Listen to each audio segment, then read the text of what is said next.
waggaa 13 dura kitaaba kanaan bulaa ture. Waggaa 13 as kitaaba kanaan bulaa jira. Alhamdulillah.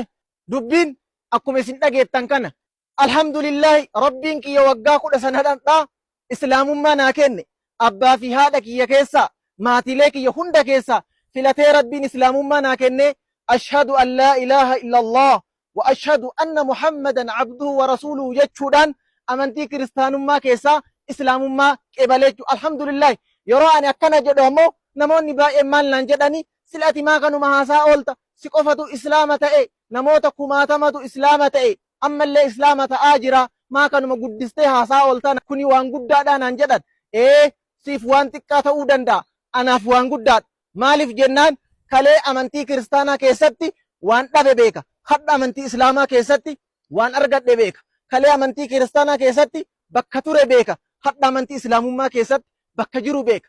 Kalee amantii kiristaanaa keessatti nama rabbi hin taaneen rabbi jedhee gabbaraa ture. Hadha islaamummaa keessatti rabbii tokkocha dachiif samii uume isa qofa adda kiyya lafa kahaa jira. Isa qofa gabbaraa jira jechuudha. Ni'imaan kana olii hin jiru. Lammaffaa kalee qur'aanni jecha rabbiitii miti jedhee itti qoosaa ture. Hadha qur'aanni jecha rabbiiti jedhee fudhadhee ittiin bulmaata kiyya taasifadhe. Ittiin bulmaata kiyya qofa taasifachuu miti. Qur'aana kalee jibbaa ture san jaaladhee qur'aana qara'ee xumuree haga rabbi naa laaffise nama islaamummaatti nama yaamaa jirurraa rabbi na taasise jechuudha. Alhamdulillah. Sadaffaa kalee nabi Muhammad nabiyyi rabbiitii miti jedhee arrabsaa jibbaa ture. Hadha nabi Muhammad nabiyyi rabbiiti jedhee jaaladhee nabiyyi kiyya taasifadhee fudhadhee jechuudha. Alhamdulillah.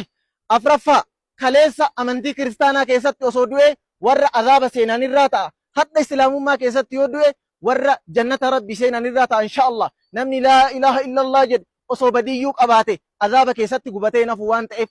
Shanaffaa kaleessa osoo amantii san keessatti du'ee shafa'aa rasuula rabbii hin argadhu. Hadha islaamummaa keessatti warra shafa'aa rasuula rabbii argatanirraa ta'a jechuudha. Jahaffaa kaleessa osoo amantii san keessatti du'ee ummata nabi Muhammad irraan ta'u.